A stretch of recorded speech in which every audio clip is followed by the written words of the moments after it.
Live. I got a show for you today. I am so excited. I have a guy named Alex Antolino who's on the show. I'm going to do an interview with him. I saw the first time I saw this guy, he was talking to Chris Doe, and I've talked about Chris on the show before. He's just a brilliant designer, brilliant business person, and I like a lot of his stuff, so I'm always going there. And he was interviewing Alex.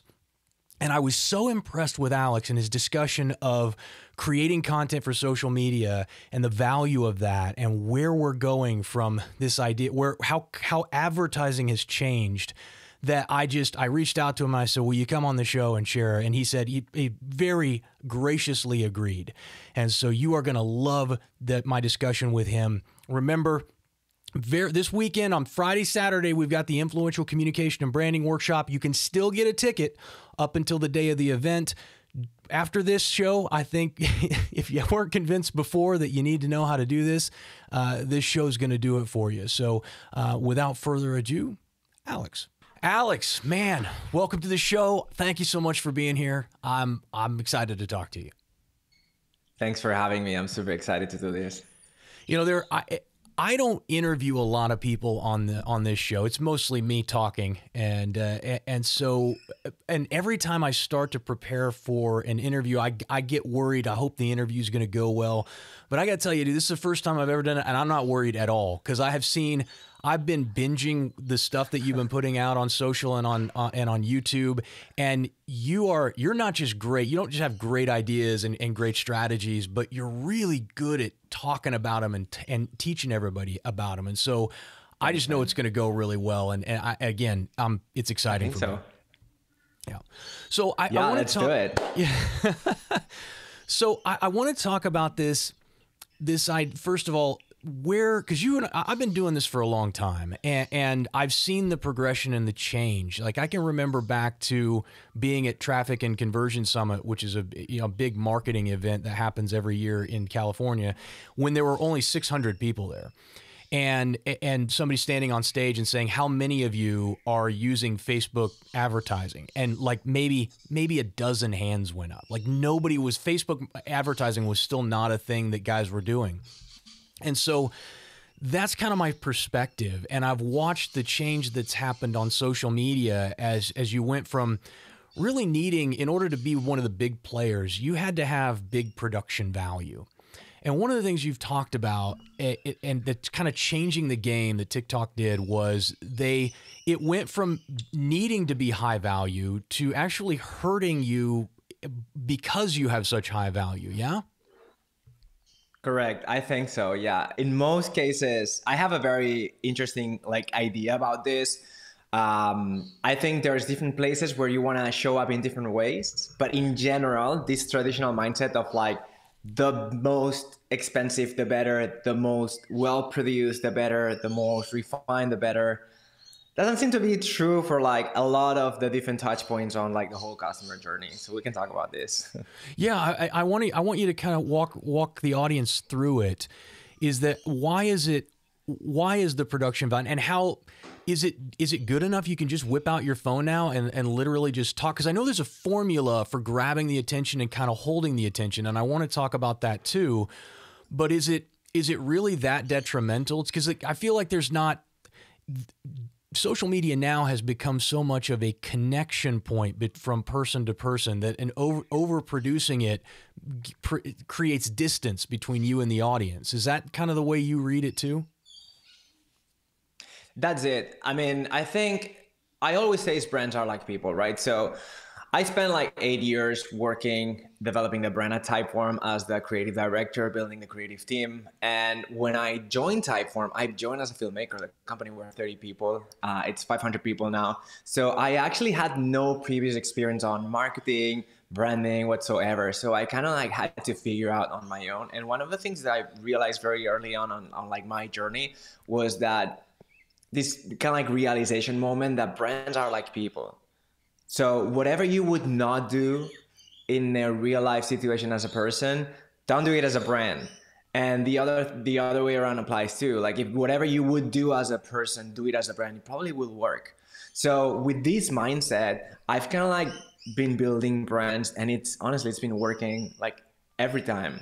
And when it applies to content, the way I look at it is like, if you show up in a room, you're invited to a party and you don't know anyone, like what's the attitude you will adopt to actually engage with conversations and connect with other humans?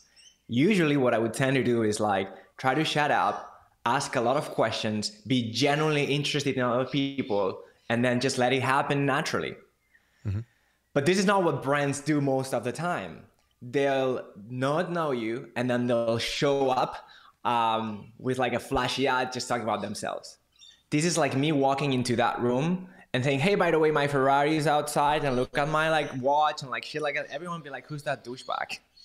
And this is exactly what every single brand is doing when they're putting out these ads, being like, oh, look at my new feature, like blah, blah, blah, we'll make you that much money. It's like, can you just ask questions? Can you just like have like, can you just like take it easy, right? Don't flex on your first interaction, which is like 90% of brands do with their paid ads. They're just like talk about the features, they're overproduced, they're like design. People are like, oh my God, another ad. That's why it's not working. And you can smell it too. Like you can, and I think that there's a lot of quote unquote influencers and people who are trying to be. I work with quite a few coaches, consultants, those types of people who are trying to demonstrate authority and trying to build reputation using social media. And I see that same thing a lot where they come in and they say, this is what you should do. And let me show you how smart I am.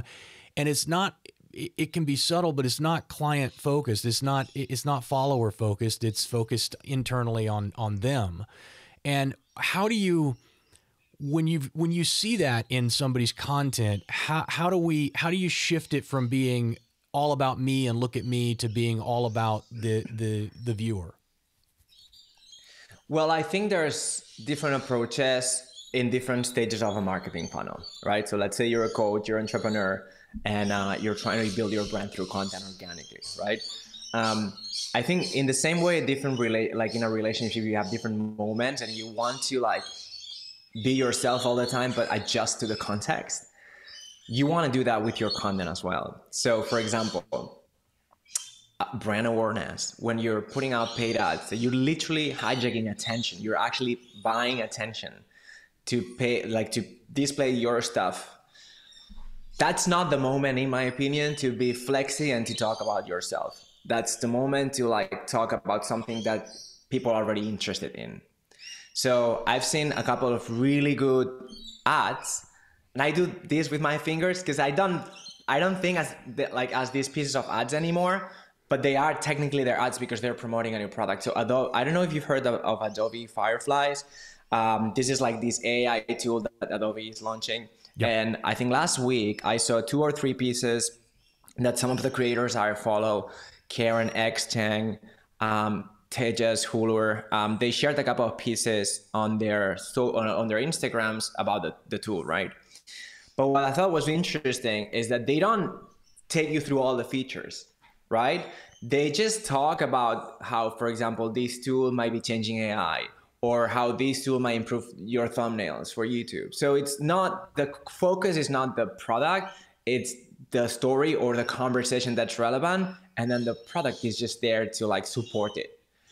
That's a way more interesting approach to just like talking about yourself. Is where you put the focus in. Yeah. So what you're saying is they're entering the I always say you have to enter the conversation that they're already having in their own heads. It's a sales process, right? So the conversation that they're having with their friends and their family and everyone around them is AI is changing the world.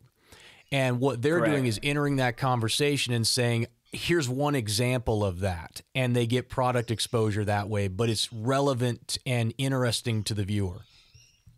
For example, yeah, that's exactly right. Like you can still, like, I think good brand awareness talks about the product. You have to, at the end of the day, this is marketing, right? Like this is not like some sort of like thing that you do because you want to like just be nice, right? Like at the end of the day, you're putting money behind it. You spend some sort of return. So I generally believe you can talk about your product. So for example, you're going to put like 10 pieces of video out. You can literally talk about your product in like 6 or 7 of those and like experiment with the other 3. To try to reach more people. But if you want to get like high views like creators do, you need to tap into the mainstream. You need to talk about something everyone's interested in. Otherwise, the algorithm's not going to recommend your content. So if you're talking about your stuff and that's the focus of the content, just nobody cares because they don't know you, right? So why would they care? Like, we don't care about stuff that it's not relevant to us. So a good way to enter and penetrate that conversation in the culture is to tap into like these things that are relevant for people. Maybe that's an event that's happening. Maybe it's like a trend. Maybe it's something that's going on that you have a point of view, and then you share that. Maybe your product is involved in some way, and then you can tap into that mainstream. And then there's a whole funnel. I realized working when I was developing video ask, with this is a product that Typeform launched in 2020, and it's basically online forms with video. When I was working in building that brand, one of the things I realized is like all the things that we did for Typeform that were like all Typeform is this very beautiful design brand that we were like all like presenting as like perfect and nice, like very traditional advertisement type thing. I was like, this is not working with video ask because it's a video form, right? So we're asking our users to record themselves on camera. Most of them are camera shy.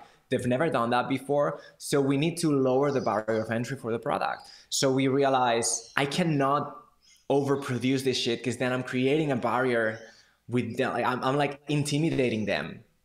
So I had to like, by design, reduce the production, like how refined the content was, so they would feel more like they could be a part of it. Mm-hmm. And then it's like, it hit me. It's like, okay, this actually works for every single brand. Like, you cannot show up with like all flexy and like overproduce ads on the first interaction, the brand awareness moment. But there's a moment for that. Because I work with a lot of like filmmakers or agencies that used to sell like these ads. And they're like, oh my God, we've heard your videos, blah, blah, blah. We love what you do, we understand, but what do we do? Like, our business is built around this. And I'm like, don't panic, because there's a moment for that. There's a moment where like when they know you and they're trying to assess if they're going to work with you or buy your product, that's when you flex, because that's when you need to show your capacity. So if your high produced value video about your product, that's the time to put it on your website when they're assessing, am I going to buy this or not? Is this good or not? Because that's the moment to show your capacity as a brand. But not on your first interaction. You want to lower that one. Yeah, so it's interesting you say that, because there is, I think the way people, I talk about the old way funnels were, that we think about funnels, which is people in the top and then awareness and interest and all that stuff. It doesn't really work like that anymore. There's this phase where awareness happens, and then they move into what I call a consideration loop, where they're like, dude, that guy said something interesting. Who is this person? And then they do a little Google, and they're like, do they have a YouTube channel? Do they have a website? Like that. And so what you're saying really is the awareness needs to be very low production value so that you really do create that connection. And then once they move into the research and discovery loop, that's when you really like throw your best. That's where they're going to find really your high production value content. That's exactly it. You got it. That's exactly it. So if you go, for example, to my Instagram page, you'll see a lot of like shit videos. Like, my Instagram page 3 years ago used to look very polished, and it looks like a fucking dumpster right now. And it's because I don't really care. Like, I don't design my videos for my feed to look nice. I design my videos for them to reach people who don't know me yet, because I'm trying to hit on those viral videos, right? Yeah. So if a video has like 10,000 views, 20,000 views, that's what I want. And I only have 4,000 followers, right? So that means a lot of people who don't know me yet is watching my videos. I cannot show up with like an overproduced video. Like, even though I have this camera, I have my light, I have all those things, but I will by design pick up my phone, record me, and like just talk. Because if they see all of this production on the first interaction, they're gonna be, this is an ad. This guy's gonna try to sell me something, and this is automatic distrust. So I don't want that. But if you actually go to my website, you'll see a very nice video of me. You'll see like the nice designs or the videos I've done, and that's like more polished, because you're like assessing at this moment if you're gonna do this, or if you're gonna work with me or not. And at that moment, I really want to show that I got my shit together. So It's like the same thing. Like when I'm showing up to the podcast, because this is something a question someone asked me. I was like, this is such a good question, because I'll show up in a podcast like this, talking with you today, and I have my camera, right? I'm not using my laptop camera, which I could, but I'm not. Why? Because I'm saying here, you should lower your production value. And for all of you watching, this is the first time maybe you're watching me, but this case is different, because like they're coming to your podcast. And then the authority is there. It's not like you're interrupting them or popping up in just an algorithm. They come here for this show. And so now this first stage is kind of like, I'm like leveraging on your authority, if that makes sense, as a brand. Yeah, so now for me, this is more like a consideration stage. It's a brand awareness, but also like a little bit down the funnel, I would say. That's why in this situation like this makes sense to like show with like a good quality image. Also, this is a long form, it's not short form. So if you're gonna spend like 30 minutes watching this, at least I want you to have a good experience, right? Versus me being like, oh yeah, like on the bus, right?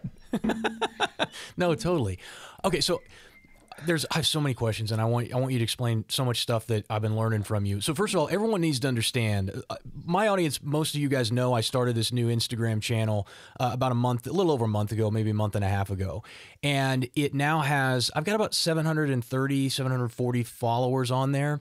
But what's really amazing is that I have been using a lot of the stuff and the concepts that you've been talking about and teaching about to help me grow that. And what's really amazing is that over the last 30 days, I have reached 101,000 people with that content who were not subscribed to my channel.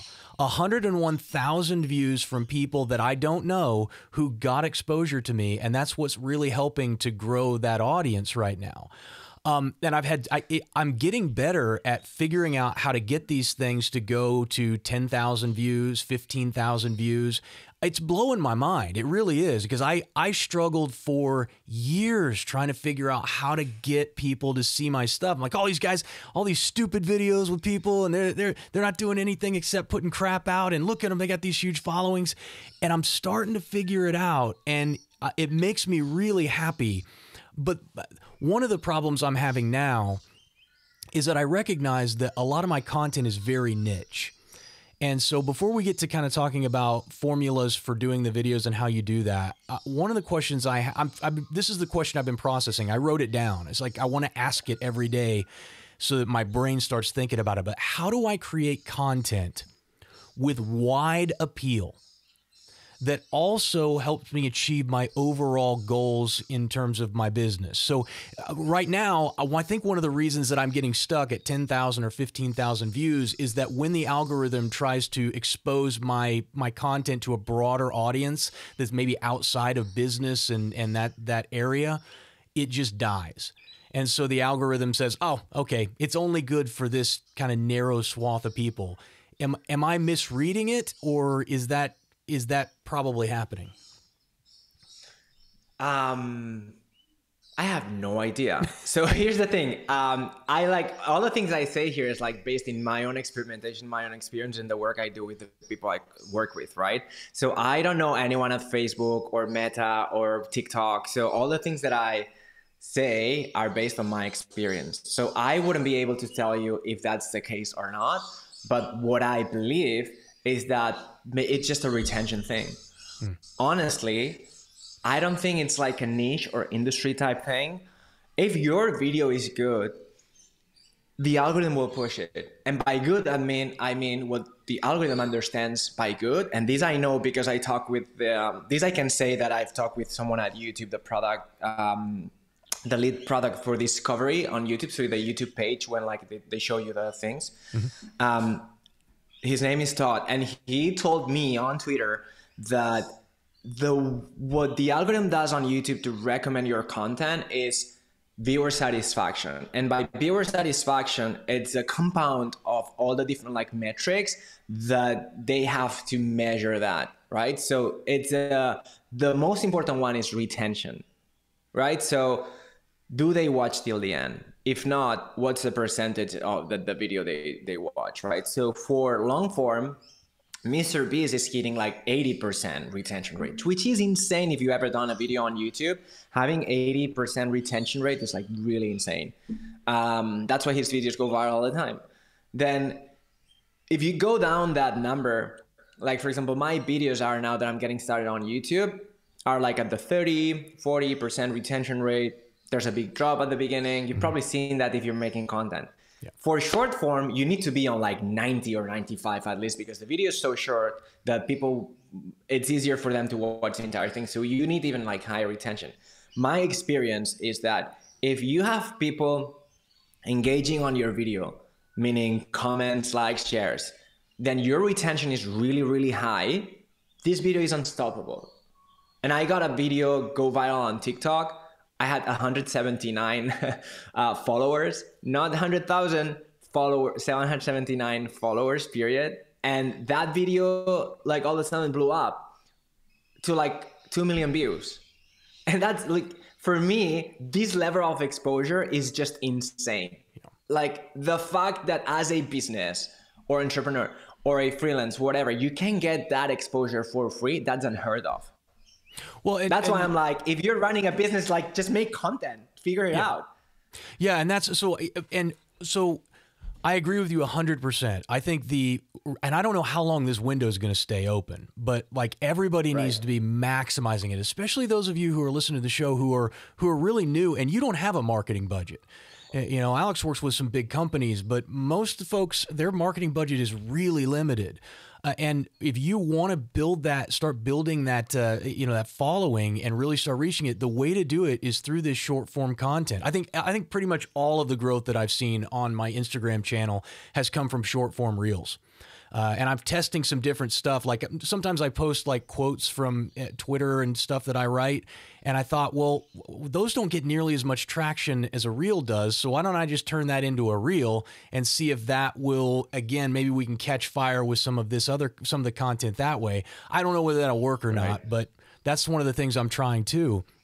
But let's talk a little bit about kind of how do we formulaically do this? Because I know that there are a lot of people who are trying to pump out a ton of content and none of it works for them. They're just like, I've never had something go viral.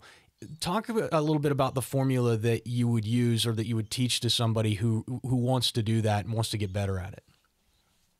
Right. So I think the reason why a lot of people give up with content most of the time is because they are measuring the wrong things. So far with everyone I work, I think there's 3 stages when you're starting to make content, right? Stage number 1 is just showing up, building the habit, because this is something what it took me a while to understand. This is not like a campaign that you go put a lot of effort. Like a lot of the things that we do really, especially if like you're working with clients or stuff like that, it's like they start and they finish. It's very rare on business, unless you have a membership or a subscription-based model for the business, that you're doing things all the time, right? I don't know if you can relate to that. Oh, yeah, totally. But a lot of when I had a studio or something, even when I was working at Typeform, a lot of the work we did was campaigns. It's like, okay, this is the quarter campaign, blah, blah, blah. And so you start, you sprint, and you finish. And so we need to understand that with content, it doesn't work like this. You cannot do this. So the first thing you need to do is build a system for you to show up consistently. If consistently for you means 1 hour, or one video per week, or 2 videos per week, or one every other week on YouTube, or 1 video every day, that's on you to decide. But stage number 1 is show up. I call this acceleration. I think it's like, okay, you need to get the ball rolling, right? Yep. So when I'm working with clients, I'm coaching them, I'm like, if you've never made content before, I want you to make 1 video every day on TikTok. You can literally record for 30 seconds and post it. I don't care. But they need to build this habit. And then when this is part of your routine for a month, you're posting, making a video every day. It doesn't really mean that you need to record, edit, post, record, edit, post. You could spend you could block 1 hour a day and then use it as you want. So you could record 3 videos and then edit the 3 videos and then post, schedule them, right? So that's okay. But what we want is that this is part of your daily routine. or your week routine. If you're doing YouTube, maybe it's a different thing. So that's acceleration. At this stage, I don't really care how many videos you put out. I don't really care. I just want you to like put that on your routine.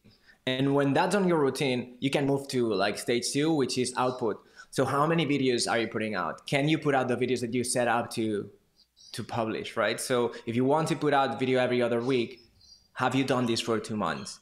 Did you miss one video? Because up until you don't do that, you don't have a bulk of videos to start making conclusions. So we need you to post regularly for like a month or two. So you have like 28, depending on the platform, or 30 videos that you can then take a step back and be like, okay, this is what I did.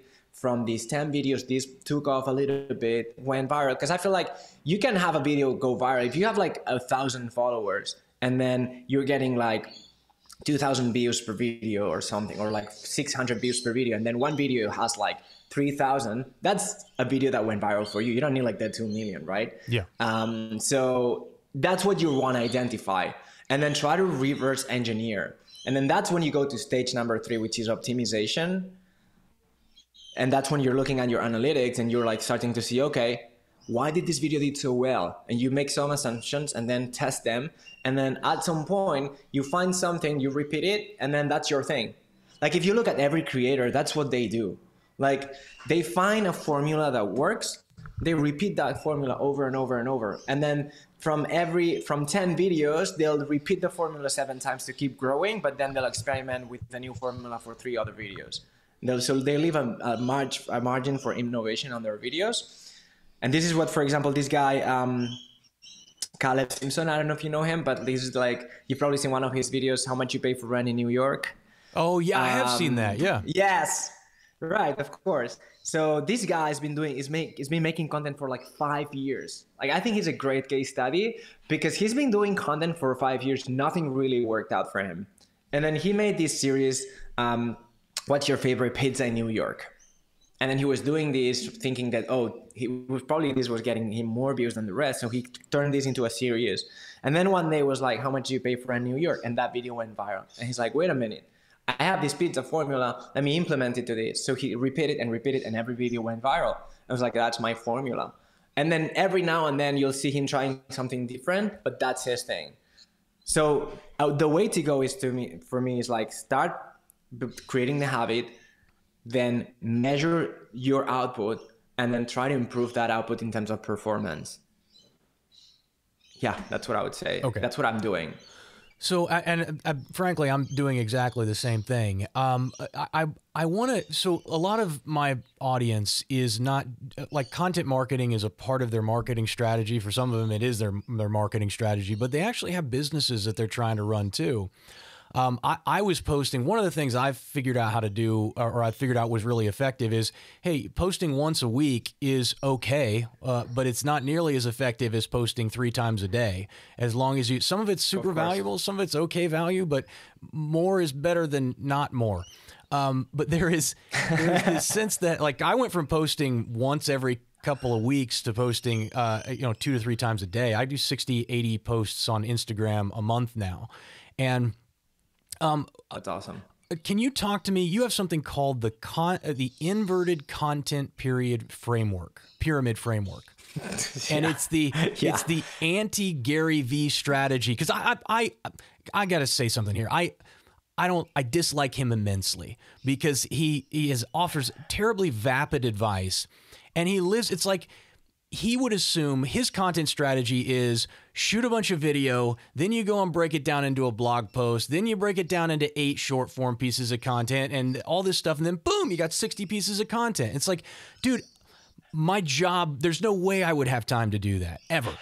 And it's stupid advice to offer to people. You have an inverted content pyramid strategy that it goes against that. Can you teach that to everybody? Yes, and first of all, Jason, I'm so happy that you found that useful. This is the something I try to start doing for myself because I had the same problem. I was like, yes, when I was at Typeform, we could do like a podcast and then have like an editor like do that, but I cannot do it. Like, I don't have the time. So I started looking at what TikTokers were doing. I'm like, these people don't give a shit. Like, they're just like picking up their phones and getting like thousands of views. I'm like, I can do this. So I started making like just quick videos, really, like on my room. I don't care about the lighting. I'll just like sit in front of video. I just want my face to be like lit, and that's it. And then it's like video tweeting, right? And it's what I call like a bottom-up content strategy. So what Gary Vee has been talking for the last 5 years, and this, by the way, I think what he was talking about made a lot of sense before TikTok, right? What TikTok has made is that it has it has given permission to everyone to put out videos with low production value when it comes to like the camera and stuff. And this is fantastic. Like, I love TikTok because of this, because it gives permission to people to just like pick up their phone and like put themselves out there. Like, and this is fantastic. Now, what Gary Vee has been talking for the last 5-8 years is this idea that like you create a core piece of content. I think he calls like a pillar or something like that. So maybe it's like an hour, like what we're doing, right? And then you chop it. So you have someone edit that, and then you have like 10 more pieces. And then these ones, you repurpose that for like all different social platforms. So it's a tweet, and now it's a LinkedIn post, and blah, blah, blah. So this is like, I see it as a pyramid where like your core is at the center, and then you're chopping. Well, this before TikTok made sense, because you like, if you wanted to record something, it had to be nice, blah, blah, blah. Otherwise people wouldn't really watch it. And this makes sense. But today you can literally pick up your phone and make a TikTok, a Reels, a YouTube short, and you have the potential for it to go viral if the algorithm picks it up. So I'm like, wait, does this still make sense? Because working with entrepreneurs, they have all the same problem that you're talking about. It's like, I don't have the time to record a podcast, chop it and turn it into different things. I'm like, okay, how about, but do you have time to write a tweet? Cool. Do you have time to like record that tweet? Then do it. And then I realized your first videos, no one will watch them. But then you start realizing, you start getting into the habit of like recording yourself. So you'll get better at like looking at the camera, like delivering the message. And then eventually one of these videos will do well, because that's what happens with these platforms. One will get picked and you'll be like, wait. And then if you are able to understand why this video did well, it has usually nothing to do with you. It usually has everything to do with the people who are watching it. So maybe you said something that triggered people, and so people like floated in the comments, like arguing about something that you said or correcting you, or maybe you tapped into something that, you know, is interesting on a mainstream level. My video that I did that went viral with 179 followers on TikTok is because it took a week for it to go viral. So it had like 400 views for like a week. And I thought one more video. And then all of a sudden I like next morning I go check and has 400,000 views. And I'm like, what? I had to like double check. And I'm like, wait, what's going on? And then what happened is that I was talking about one of the Kardashians. And then that was, I feel like a month or 2 months ago, back when there was something going on with Gucci, I think, or one of these brands. And like there was some press that something like hit the media, and then all of a sudden TikTok was trying to find recent content that was talking about the Kardashians. So it was not even like about me or anything like that, but the video went viral, got me that exposure, right? So my strategy is with video, like make videos, like when anytime you have an idea, or if you watch an article, make one of these like green screen videos, which like literally take like 30 minutes to do, and put it out and do that. Get the habit to if you're going to the gym, right? You go to the gym like 30 minutes a day, it's better than like 2 hours one day a week. So start doing this.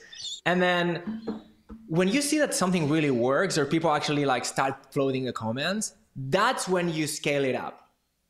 And you're like, okay, there's something in this. People want to talk about this. Let me maybe do like a long form YouTube, or maybe let's record a podcast episode about this.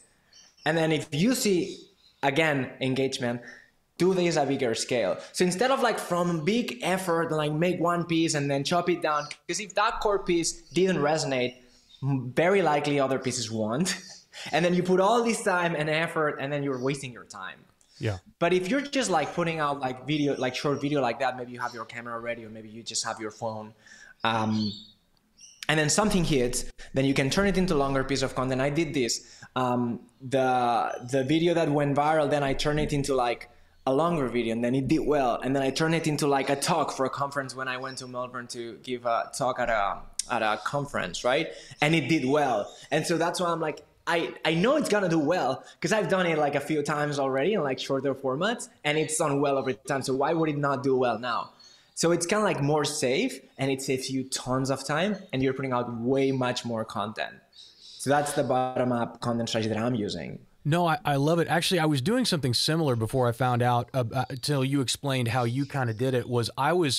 I was floating stuff to Twitter first. Like you said, it was like I was just doing Twitter to see what people kind of reacted to and responded to. And then whatever got kind of the most engagement, then I would come and turn it into a reel or a short or something like that. And I'm going to start doing what you're suggesting, which is just to start doing short little bursts of content and just seeing what interests people and then expanding on it from there. Because I think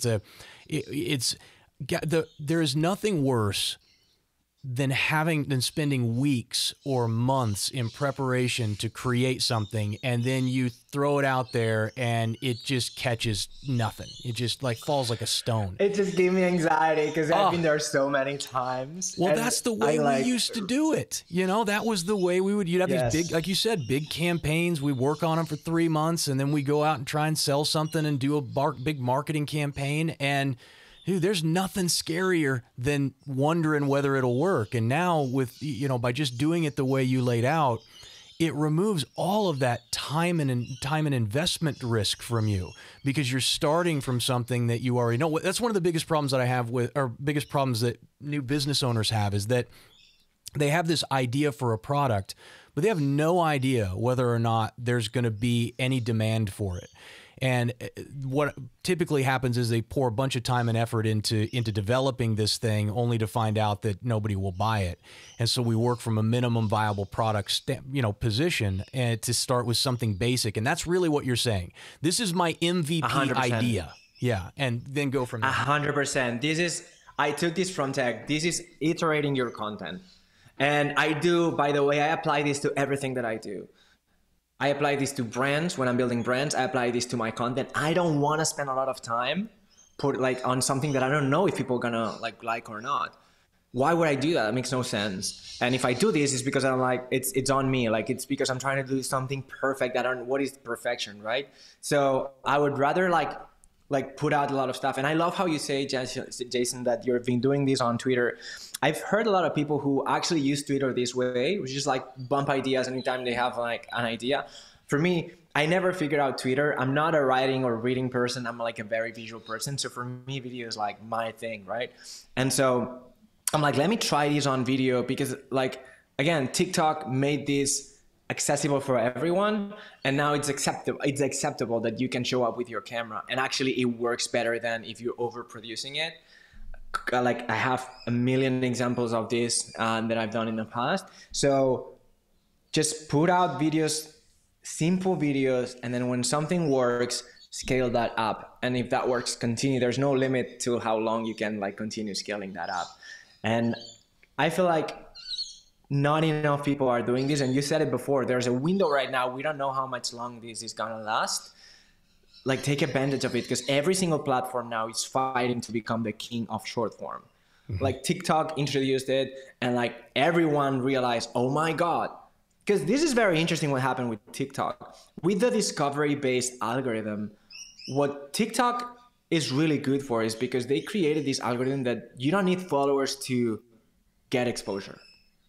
So of course, every brand loves this. Because it's great for small businesses, because if you're starting from scratch, you go to Instagram, you need to pay them to get that exposure, or spend a lot of time building. That before Reels, that's how we used to do it, because it was based on a follower algorithm. Mm-hmm. So it'll expose to your followers first, then expose it. But TikTok is the opposite.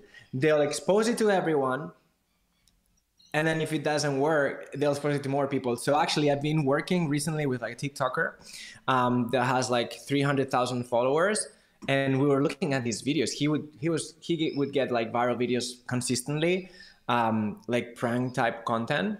And so we'd get like 1 million views, like 500,000, stuff like that. And then what we realized is that every single video, like 70% or 80% was non-followers. Yeah. So this is why TikTok is so good, and these copy-paste algorithms are so good for brands, because you can literally, you have the possibility to go viral and to reach, like you say, 100,000 views is a lot for free. Yeah. So I'm like, come on, like it doesn't matter. And people have a lot of like resistant like arguments. They're like, oh, but like it doesn't convert, or oh, but like my audience is not there. I'm like, none of this is true, really. Like TikTok has grown to a place where like you can reach and like literally like anyone. And then the other thing is, I know a lot of people who actually converted. I was talking with a client like a couple of weeks ago who got a video go viral, and to her, viral meant 500,000 views, and she sold 300 units of her product just from that one video. Wow. And I've heard stories like this. So it's not that the platform is good for brand awareness. Of course, if the platform is based on a discovery-based algorithm, it's great, it's massive for brand awareness, but then your content will determine if this video converts or not, and if it converts to followers or to direct sales, which can happen 100%, and I've seen that. Yeah, I was not ignoring you when I was looking down. I was doing a little bit of math, because that 100,000 number, if I want to run awareness ads on Facebook to just try and push my name out there, it'll cost me about $3 per 1,000 people that I reach. So if I do the math on that, that's $3. That's $3 times 1,000. That's 300. It's right? $30,000. Is that right? Is that the math right on that? It would cost It would cost me $3,000 to reach 100,000 people, and I got it for free. It would cost you money. That's exactly it. And they're like, so I think one of the things I really enjoy about this, talking about objections, because I get a lot of objections, because this is what I think. We're going through a transition on general advertisement. This idea of like overproduced ads that, interrupt you, nobody wants that. We don't want that when we're consuming content, because it's a bad watching experience. And for ads, it's not working. They think it's working. Brands think ads work because they'll put like $3 on Facebook and they'll get $4. It's like, oh, it works. But I'm like, well, what if you put $3 on Facebook, you get 10? Yeah. That would work better. And I genuinely believe that the reason why ROI is what it is on Facebook is because you don't know how to make content. When you look at Mr. Beast, something I heard a lot also is, oh, but Mr. Beast is doing entertainment, blah, blah, blah. He's not like converting or something. If you watch his Charlie, like his Will Wonka video, I think it's what I built Wonka's chocolate factory, something like that. Yeah. That whole video is a masterpiece and a case study on modern advertisement. And it's very interesting to me. I actually want to make a video talking about it because it's fascinating. Because people were like, oh, but like that, this is brand awareness, but it doesn't convert. Well, the strategy they made is that you had to buy the chocolate to participate, to be on the video, to like, if you get one of these golden tickets, like the story, like the whole thing, like the Charlie and the Falcon or whatever. And so you need to buy the chocolate to have a chance to be on the video. And so that's conversion to me. Yeah, 100%. They're just Absolutely. using different strategies. Yeah. There is the whole thing is the whole marketing process of social media has changed. And I think that there are still a lot of people who are still in the same mode as 5 years ago or 10 years ago. And you cannot have that mindset. And I think that maybe another thing you can speak to is, you said Mr. Beast, he's in entertainment. I get that same reaction from people a lot. And they're like, well, yeah, but I sell accounting services. And it's like, how am I going to create something? It's like, listen, you can make your videos entertaining just because you sell accounting doesn't mean you constantly have to be out there talking about accounting. You can just be talking about, your life and what's going on and what's funny stuff that happens in the office. You just got to get creative. You got to stop. You got to get out of that sort of analytical bubble of like, here's how I pitch my stuff and all the sales copywriting and stuff that we learned years ago. You got to kind of throw that out the window and just be like, dude, how do I create something that's going to be super engaging, that's going to get people excited about what I do or about who I am and maybe want to know a little more about me.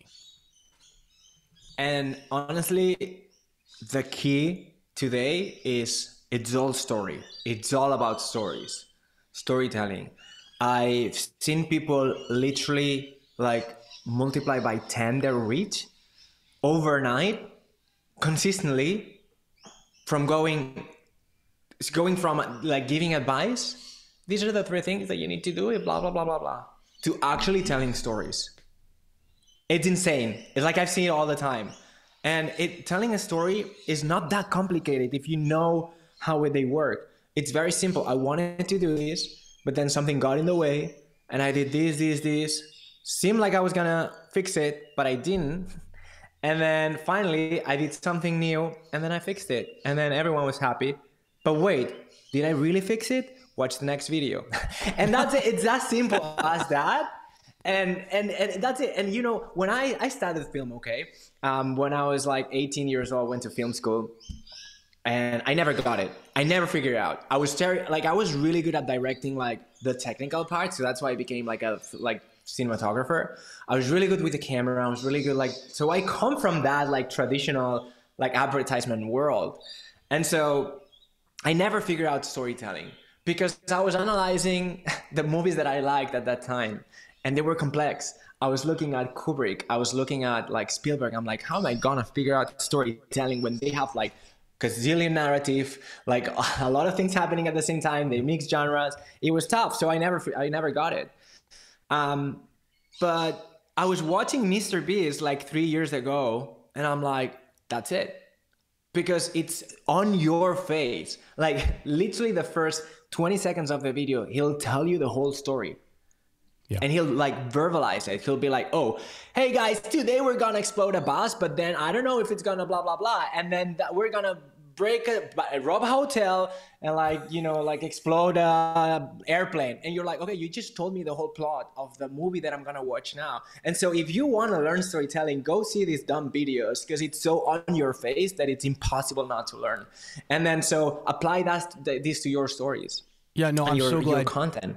I'm so glad you said that. I encourage everybody who is not following these really successful online content creators because they're not in your niche.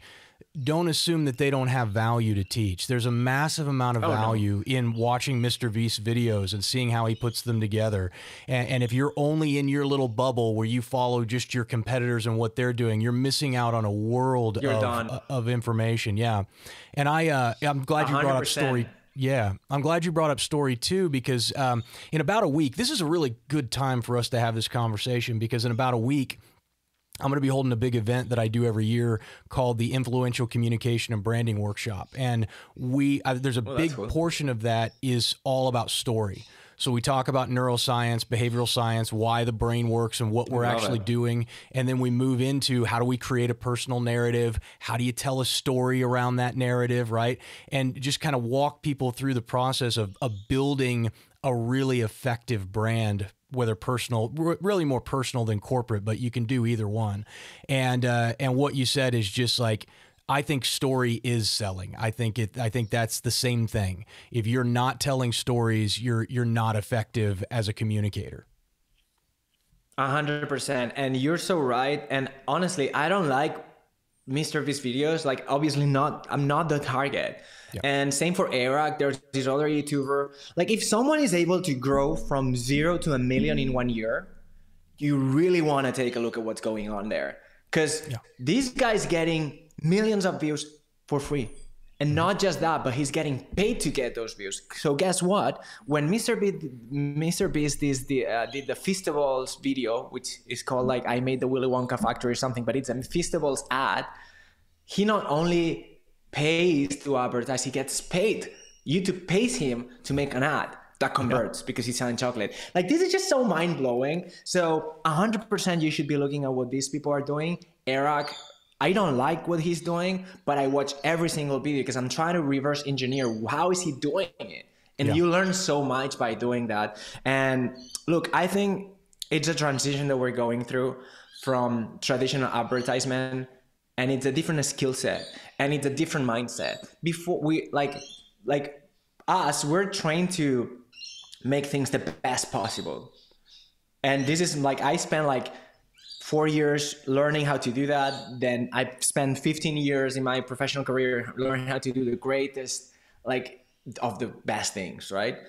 But I need to learn all those things, and I need to also like get rid of my ego. It's like, it's okay, it doesn't look perfect, but it's so ingrained in our brains that this is what sells, that it feels wrong not doing that. But let me break it down for you. The wrong now is the opposite. Like, it's important to like have your shit sorted out for when you're trying like lower down the funnel. But really what will make you connect with people is not doing the best. Because if you put yourself up here, now guess what you're doing with your potential clients? You're putting them here. Yeah. So this has worked for many years, but it's not working anymore. You need to like put yourself at their level, and most people that are buying for you don't know how to make these things. So start like show up like them.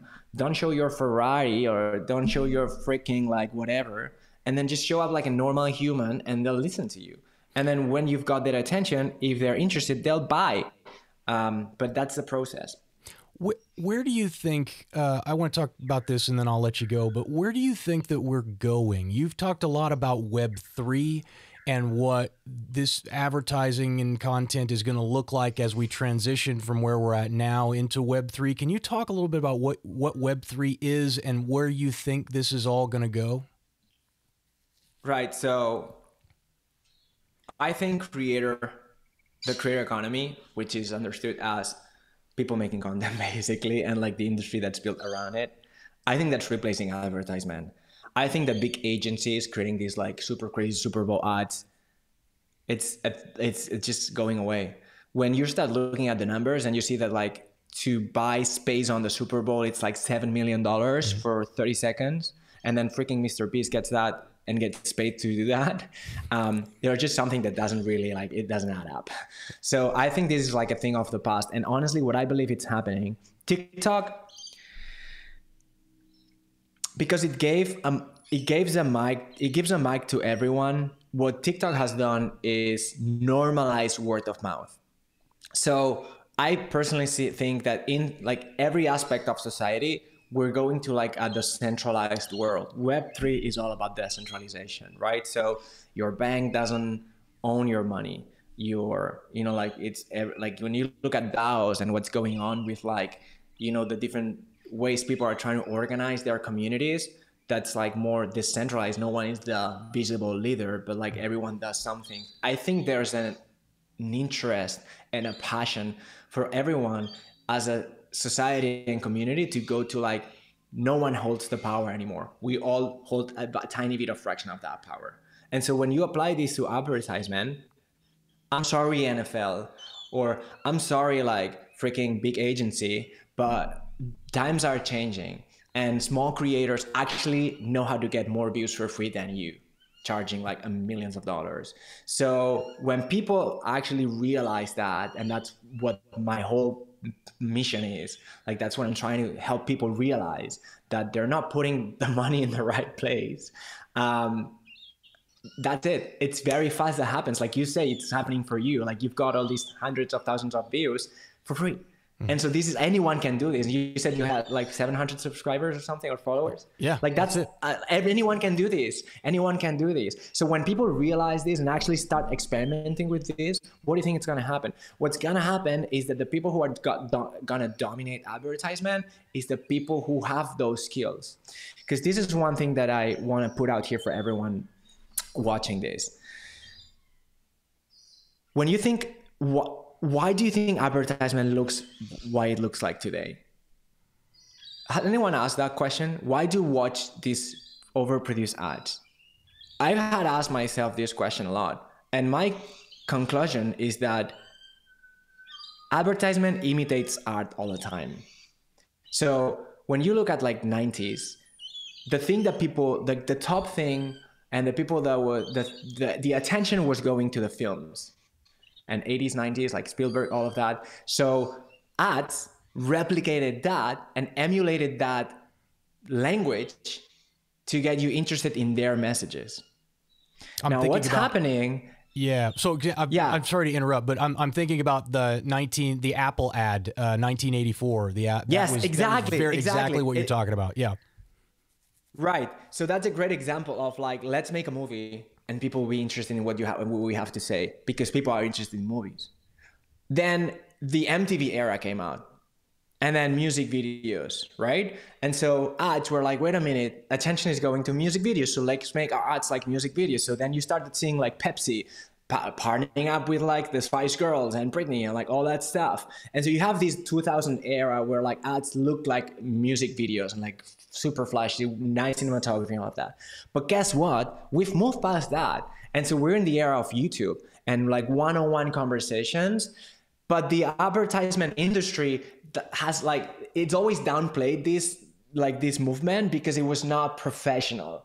Right? So brands are still in this mindset where conversations really and content and attention is not going to that anymore at that scale. If you look at YouTube, has passed in watch time Netflix and every other streaming platform, which means that more people are watching YouTube than are watching Netflix or Disney or Hulu or any other streaming platform, which to me means this is what people want to watch. So as a brand, that's what you want to imitate. Because that's the logic is the same. You want to package your messaging in what people want to watch, and then you get people to listen to your stuff. So this is what we should actually be looking at. But it takes a lot of like an inner fight with our egos, because every brand that's trying to do this has leadership in place that's like 40, 35, 50, 60 years old.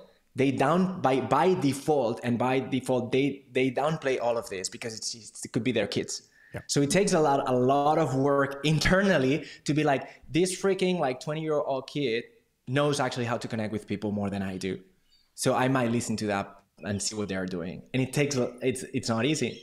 It's not easy, but it is what it is. And so I would say this is where advertisement is going, where it's gonna be decentralized. And instead of like one big channel, very expensive, one ad, now I have 100 pieces of video that are very different. And your point of view as a brand is also decentralized. So by working with 5 different creators, they all have a point of view of their product or your new launch. And that's what comes out.